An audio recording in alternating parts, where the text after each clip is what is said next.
Connosco vamos ter o arquiteto, o nosso colega Miguel Ganhão.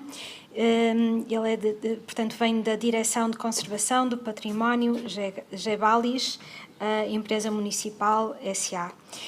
Portanto, o Miguel Ganhão é técnico no quadro permanente da Gebalis, desde fevereiro de 1999. É autor e coordenador do programa LIFE, Programa de Investigação, Desenvolvimento e Implementação de Condições de Excelência de Acessibilidade para Todos. Pós-graduado em Conservação e Reabilitação de Construções pelo Instituto Superior de Engenharia de Lisboa, licenciado em Ciências da Arquitetura, mestrado integrado pela Faculdade de Arquitetura e Artes da Universidade de Lusíada de Lisboa, investigador na área da acessibilidade, mobilidade, geriatria, demência e novas tecnologias associadas, com obras executadas e em pleno uso por utilizadores com diferentes graus de incapacidade.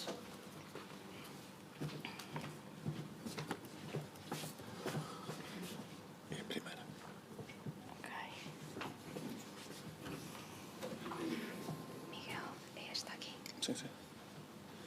Obrigada, Miguel. Boa tarde.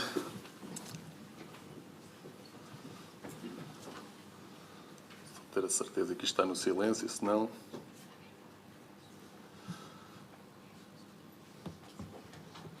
Bem, boa tarde a todos. Eu chamo Miguel Ganhão. Em primeiro lugar, gostava de agradecer a oportunidade que nos é permitida para falarmos um pouco do que fazemos no espaço habitacional municipal. Eu trabalho na Gebalis, faço parte da Direção de Conservação do Património. Para quem não sabe o que é a Gebalis, nós somos uma empresa municipal que fazemos a gestão de todo o edificado municipal habitacional da Câmara Municipal de Lisboa.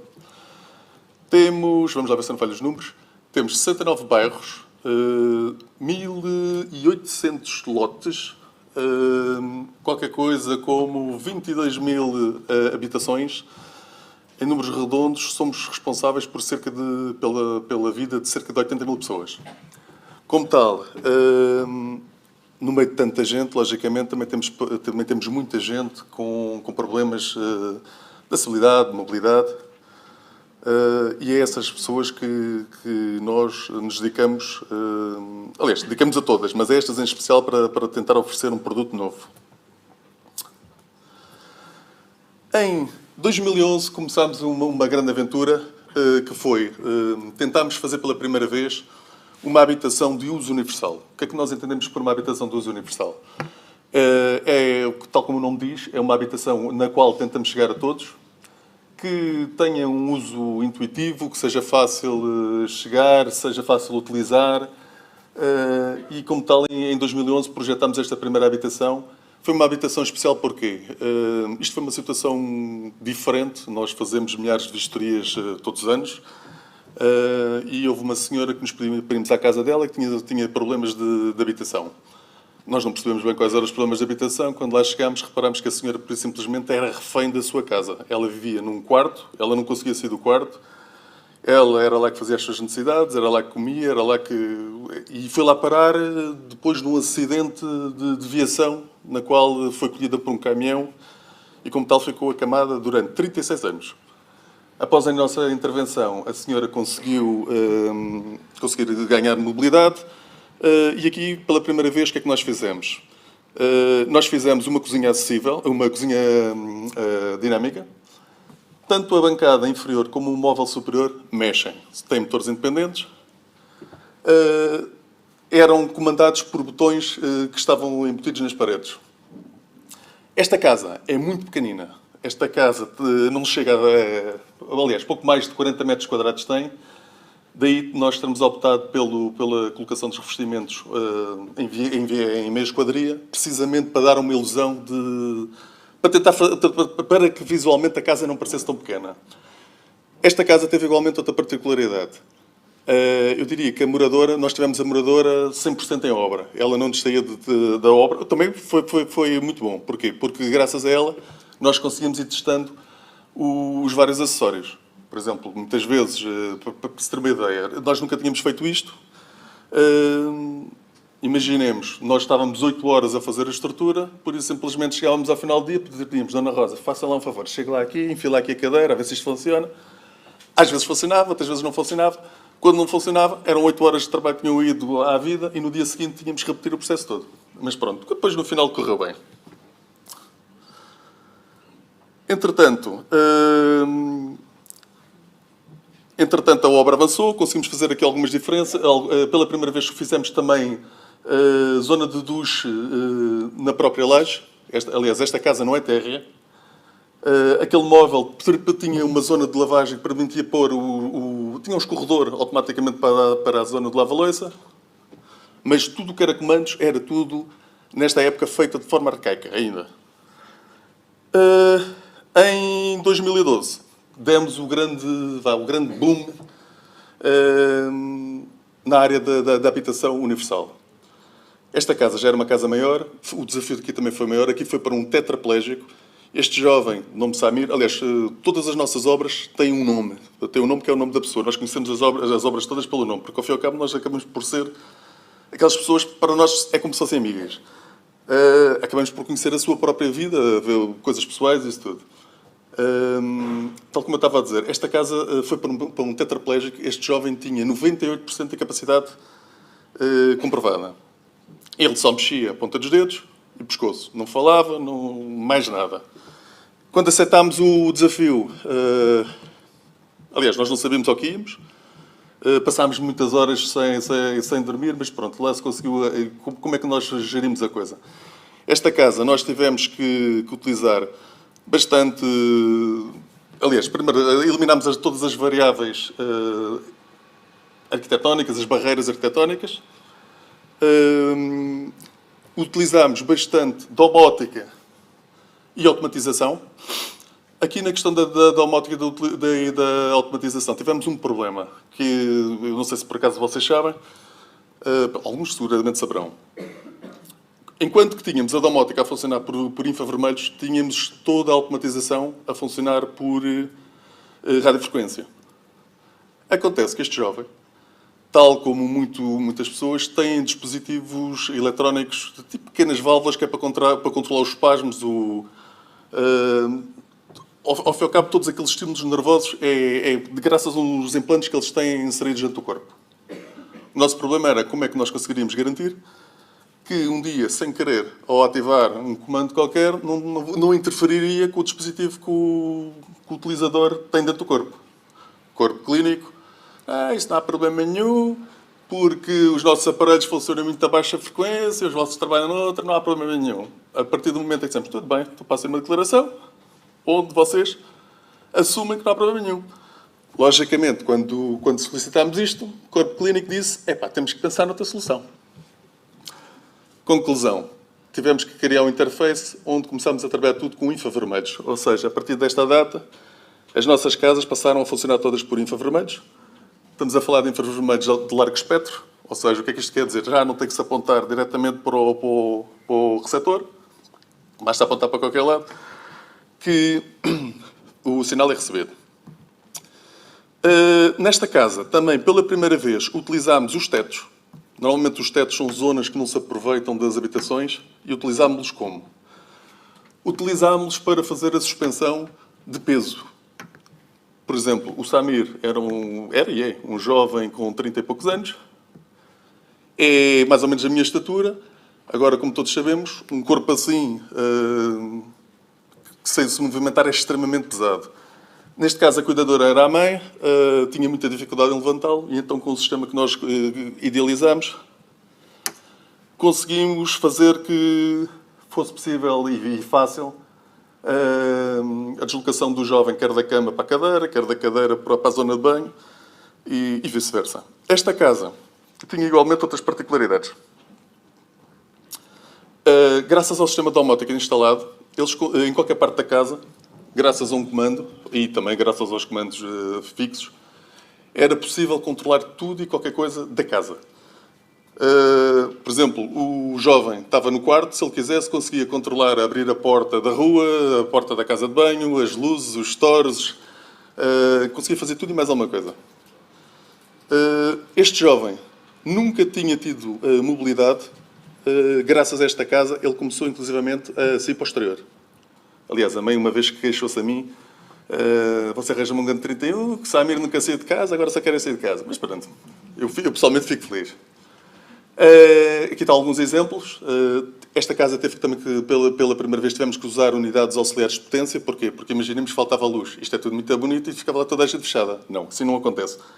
Este material é bom, o dos automatismos, mas também confesso é muito caro. Por exemplo, estamos a falar em 2012, meramente para terem noção, 3 dispositivos, um de batente e 2 de deslizantes, ficou-nos qualquer coisa como 16 mil euros, enquanto que a domótica ficou-nos em 2.500. Atualmente, eu faço a domótica de uma casa por 500 euros, os automatismos ainda aumentaram. Portanto, nunca mais fizemos automatismos, mas também não tem havido necessidade. Se houvesse necessidade, faríamos. Meramente só para exemplificar, todas as casas, antes de avançarmos para o processo de concurso, nós fazemos o modelo tridimensional e posso assegurar que entre a realidade virtual e a obra executada andamos muito perto dos 100%. Isto permite-nos com que as derrapagens orçamentais sejam 0. Um tempinho mais tarde, fizemos uma pequena intervenção para uma jovem invisual. Aqui a coisa não funcionou muito bem. Não funcionou, quer dizer, não devemos dizer só as coisas que funcionam bem. As que não funcionam bem também devemos dizer. E quando digo que não funcionam bem, são alguns pormenores. Por exemplo, aqui colocámos um pavimento cerâmico que tinha propriedades antiderrapantes. Aqui não dá para ver, mas o pavimento fazia com que, em termos de sujidade, aquilo não funcionava nada bem. E para limpar era extremamente difícil. Colocámos também pela primeira vez uma grelha, se vocês repararem, junto à parede, está uma grelha sumidora, o sifão de pavimento. Aquilo é muito caro. Portanto, a partir daí voltámos a colocar os circulares. Em 2017 surge um outro grande desafio. De casa de uso universal passámos para casa de uso intemporal. Aqui, pela primeira vez, fizemos 3 casas ao mesmo tempo. Estas casas foram encomendadas pelo projeto Vida Independente e o objetivo era para pessoas... Eles, ao fim e ao cabo, era uma bolsa de fogos que eram geridos pelo projeto Vida Independente. Estas cores, por coincidência, eu vou-vos mostrar 3 casas de seguida. As casas têm algumas coisas que são muito idênticas. Em primeiro lugar, todas são nos tons dos rosas. Porquê? Porque nós aqui demos a oportunidade dos utilizadores finais poderem escolher as tonalidades das casas que gostariam de ter. Elas dizem-me a mim que não se conheciam, a verdade é que foram todas que escolher quase os mesmos materiais. Aqui fizemos vários ensaios, fizemos ensaios com vários materiais, com várias cores, mas as cores escolhidas por elas. Aqui não há barreiras arquitetónicas, também todas as casas têm cozinhas dinâmicas. Estas cozinhas já são controladas todas remotamente. Estas casas, pela primeira vez, tiveram climatização de baixo consumo. Em termos de luz artificial, são todas 100% LED. Atenção que estamos a falar... aliás, já começámos isto um bocadinho antes, mas em 2017 isto já era uma realidade. Eu estou a dizer isto porquê? Porque há relativamente pouco tempo vi uma grande notícia numa feira de Frankfurt que os alemães tinham feito pela primeira vez cozinhas dinâmicas onde se carregava nos botões. Nós já fazíamos isso em 2012. E remotamente, há muitos mais anos de... Pronto. Outros pormenores que poderemos mostrar nestas casas. Pormenores como, por exemplo, as fechaduras. Estas fechaduras, o que é que isto... Aliás, toda a gente já deve conhecer estas fechaduras. Por isso, simplesmente, se o utilizador, sem querer se trancar no interior, qualquer pessoa com uma moeda consegue abrir pelo exterior. Nós, nas nossas casas, não temos bidés. Temos duches higiênicos temperados. Aqui temos uma particularidade, se repararem, aquela sanita não é apropriada para pessoas de mobilidade reduzida. E não é porquê? Porque o utilizador não quis, porque na proposta inicial estava. Mas o morador tem uma certa razão. Porque isto de quando nós falamos que é universal, que é para chegar a todos, na realidade pode não ser bem assim. Porque era o que a pessoa me dizia. Miguel, eu não mexo as pernas. Quando de repente a perna me cai ali naquela saliência da sanita, eu não consigo sair dali. E, portanto, tem lógica. Da mesma forma que, por exemplo, muitas das vezes nós colocamos as sanitas que ficam suspensas, há pessoas que aquilo lhes faz confusão, então também nós arranjamos confusão, porque colocamos as tradicionais. Pronto, tentamos chegar sempre a todos. Estas casas tinham também portas de alta segurança. Poderão verificar, por exemplo, os acessos exteriores, não há fechadura, é com uma simples chapinha. Eu aqui propositadamente deixei os mecanismos à vista, porque isto depois leva ali umas chapas que isolam visualmente. Estas casas também são... O que é que eu queria dizer? Aqui juntamos o conceito de uso intemporal. Porquê? Porque o uso intemporal através da IoT, Internet of the Things. Estas casas, pura e simplesmente, se nós, com recurso aos materiais, aos processos construtivos, já conseguíamos estender a vida técnica das mesmas, em termos de tecnologia, elas fazem um upgrade total. Esta casa aqui à direita, na imagem inferior, tem móveis separados. Separados, quer dizer, eles mexem-se de separados, é isso que eu queria dizer. Depois continuamos com a evolução. Aqui já eram sistemas de domótica mais intuitivos, mais fáceis de instalar. Aqui começámos a recorrer muito ao uso dos espelhos. Os espelhos também eram bons para nós. Porquê? Porque fazia desmultiplicador do sinal.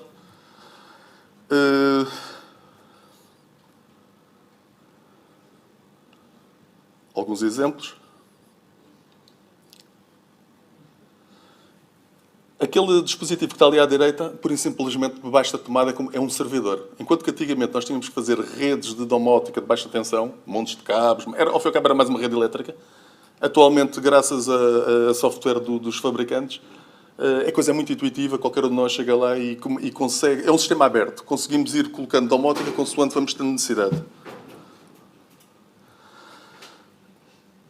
Aqui, o projeto foi um desafio diferente. Nós já tínhamos feito o uso de utilização dos tetos para elevação de peso, mas tínhamos feito em zonas dispersas. Aqui fizemos em zonas adjacentes, ou seja, éramos capazes de transportar o utilizador para a instalação sanitária sem nunca o retirar, sem haver interrupção, diretamente. Aqui é mais uma habitação, neste caso foi no bairro do Condado. Foi a obra que tivemos o processo de demolição mais rápido, porque tivemos ajuda de alguém que lá foi e retirou-nos tudo da obra antes de começarmos. Esta casa foi aquela casa inicial que nós vimos. Porquê? Porque, entretanto, a senhora faleceu e nós aproveitámos e fizemos uma atualização de tecnologia. O que antigamente era manual passou a ser tudo também via remota. Entretanto, esta casa foi também para um jovem que tinha bastantes problemas de mobilidade. Felizmente melhorou. Esta casa também estava tratada em termos térmicos. Em maio deste ano fizemos... aliás, este ano já fizemos várias casas. Fizemos esta no bairro da Boa Vista. Essencialmente a tecnologia é a mesma. Em maio, esta casa aqui já foi para uma outra situação muito específica. Aqui foi para um rapaz que teve um transplante de medula. Aliás, já foi o segundo. E aí, aqui a equipa médica o que nos pediu foi que tivéssemos muito cuidado com o controle térmico, ou seja, temperatura e umidade. Como tal, esta casa, no que diz respeito a tudo que seja revestimentos, desde de pavimentos, paredes, tetos, tivemos especial atenção para que a coisa funcionasse bem. Há cerca de 2 semanas terminámos mais esta habitação e pronto, essencialmente tem sido por aqui o nosso trajeto. Atualmente temos soluções em uso, temos respostas no que diz respeito à acessibilidade, à mobilidade, à geriatria. E nos últimos 2 anos o desafio aumentou. Porquê? Porque estamos a tentar juntar a tudo isto a demência. Ou seja, estamos a tentar fazer com que uma pessoa não se perca dentro de uma casa, estamos a fazer que a própria casa seja interativa. Porquê? Porque a demência não há cura. E então, como tal, nós podemos retardar os efeitos. E como tal, se conseguirmos fazer uma casa que seja um desafio para o utilizador, conseguimos resolver o problema. Estamos aí. E pronto, muito obrigado pela atenção.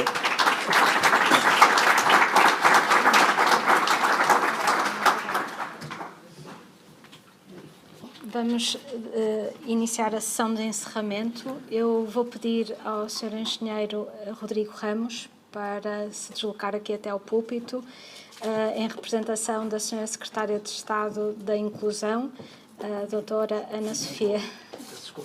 Então, Ana Sofia Antunes, não pode estar connosco hoje. Vamos também ter a oportunidade de assistir a um filme, um depoimento filmado da Sra. Secretária de Estado. Vamos passar de seguida, mas antes vou dar a palavra ao Sr. Engenheiro Rodrigo Ramos.